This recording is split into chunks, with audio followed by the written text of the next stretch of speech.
Hello sa inyo mga ka-Luis Daniel Vlogs. Gusto nyo ba na kahit brown out sa inyo ay maliwanag pa rin at parang may kuryente pa rin?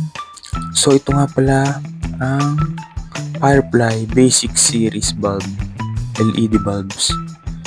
So napakaganda niya dahil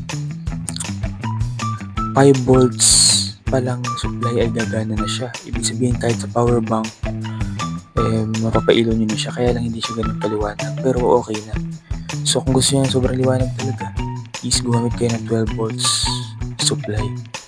So yun talaga ang sobrang liwanag.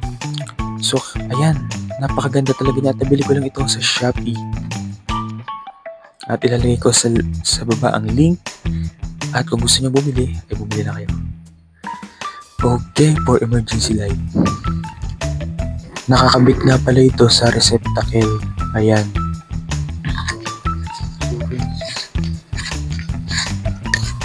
So as you can see, ayan. Ikabit ko siya sa receptacle at ginawa ko siya ng wire. So masyado nakaayos yan. So i-demo ko lang. So dito ay gagamit lamang tayo ng 5 volts from USB from solar charge controller. So isaksak na natin at tingnan.